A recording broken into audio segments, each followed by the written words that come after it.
A biopic about a historic warmonger, a maniacal emperor, a single man hell-bent on reshaping geographies can go in so many less than ideal directions and trigger unpleasant emotions so many viewers are barely containing within themselves right now as the world stands. Ridley Scott isn't here to soothe your frayed nerves, but he does have some things to address. Hey all, my name is Sucharita. Welcome back to my channel where we've got some reviews, some interviews. Aaj, let's talk about Ridley Scott's Napoleon, starring Joaquin Phoenix and Vanessa Kirby in the lead roles. I'm the first to admit when I make a mistake. I simply never do.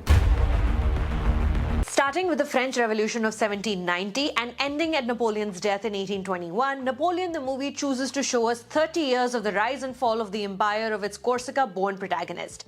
What happened during these 30 years is practically impossible to accurately cover within one feature film, regardless of how long it is. And for the non-French or audience not interested in French history, Scott scatters helpful text descriptions throughout the film. Before he shows you the execution of Marie Antoinette, a black screen tells you where exactly in history the cinematic time machine is dropping you, who these people are and what you're about to see. But a documentary this is not, as watching the last Queen of France be killed is Napoleon himself, hawk eyes trained on the disgraced monarch. Historians and TikTokers currently are telling you that this never happened. Napoleon was busy leading the siege of Toulon against the British at the time, a battle Scott does show a little later in the film. In this version of the story though, Bonaparte watches silently, not partaking in the vile, inhumane celebrations around him.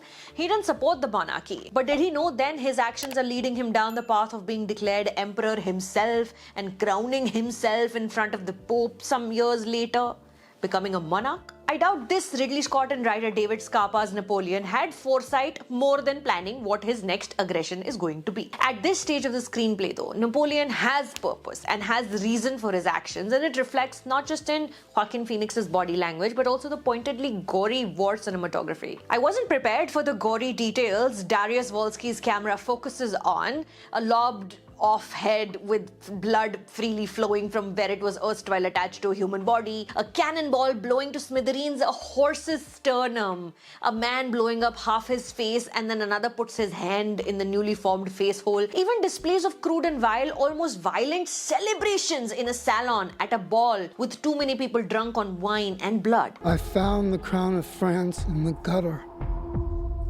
and placed it atop my own head.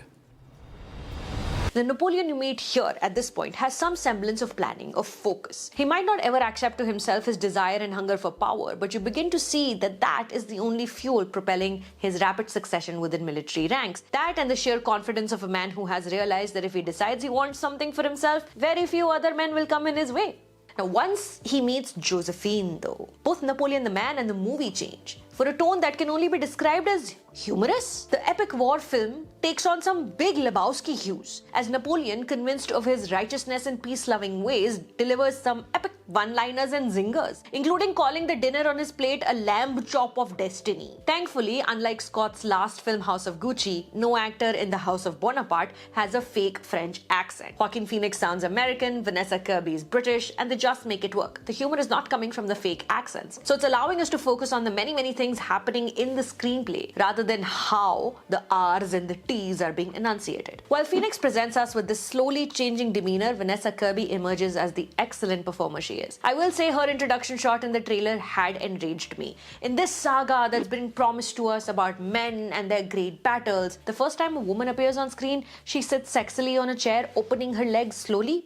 I'm over it. The talented Miss Kirby in the film too is unfortunately mostly used as an object of desire, the promise of forceful sex with her becoming the only motivation for this brutal man to keep returning home after his conquests. Napoleon is animal-like in his carnal approaches, and Josephine occasionally amused but mostly bored and defeated. The acting subgenre of royal princesses holding their true emotions in already had Kirby's name as a top-tier practitioner after The Crown, but here it goes a notch higher by taking the limited character development offered to her and elevating it to create a moving portrait of a woman stuck between many rocks, many hard places, crumpling into herself, broken and dented after years of being cruelly used as a plaything by men who loved the idea of her. The film's screenplay moves on from being largely episodic thus far once it begins to become clear that Napoleon and Josephine's toxic romantic relationship and how that shaped Europe as we now know it might be what the filmmaker is most interested in exploring.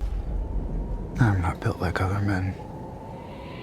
In a fit of rage, Napoleon makes Josephine apologize for taking a lover in his absence, making her tearfully declare that Napoleon alone is the most important man in the world. Almost immediately after they make up, seemingly only a few moments later, Josephine, now not fearful at all, turns the tables on him as he breaks down and repeats after her that he is only a brute and nothing without her in his life. With a new layer of acidity in their relationship, Napoleon turns even more insolent, falling asleep in political meetings, being chided for his bad manners, literally running away from policy makers, just about falling short of pulling faces and going at army generals. While this goes on, the film of course doesn't forget to keep going back to its wars, cleverly using Napoleon's real letters to Josephine, some of which still exist till date, read aloud in a voiceover as a device to keep the viewers in sync with the rapidly proceeding timeline. Some fourth wall breaking text also appears every few scenes, telling you the years and geotagging various war locations. And here the tonality of the war sequences changes once again. Napoleon, overconfident due to all his wins, turns into more of a politician, further away from his troops, spearheading battles but almost disinterested in the proceedings,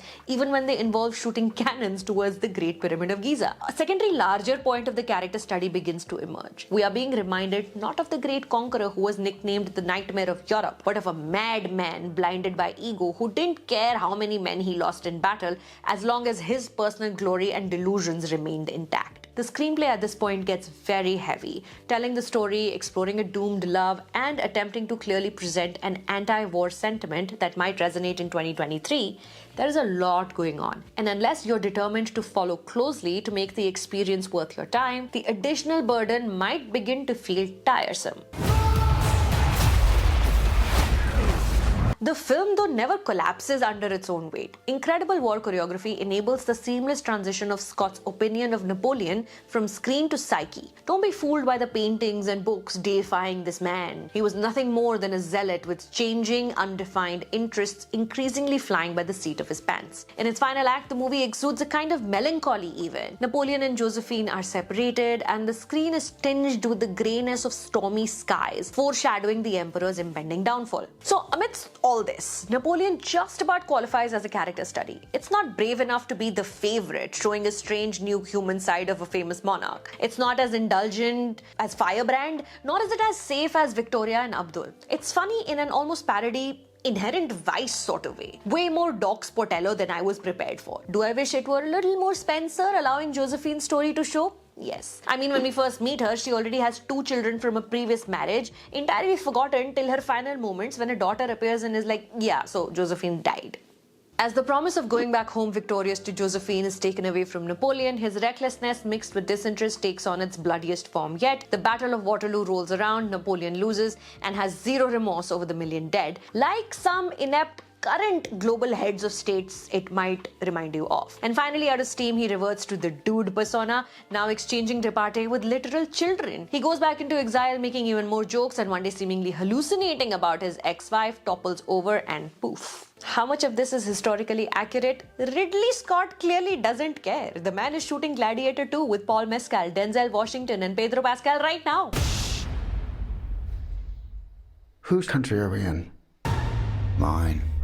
So on a scale of 1 to 10, Napoleon is 1804 mein we are seeing Napoleon being coronated. A camera cuts to a wide shot of the insides of the Notre Dame where this is happening, and for a few seconds you see painter Jacques-Louis David making his sketch of the moment that would become one of the most famous paintings in the world, the coronation of Napoleon, that currently hangs at the Louvre. Make sure you spot that moment when watching this movie at a theatre near you.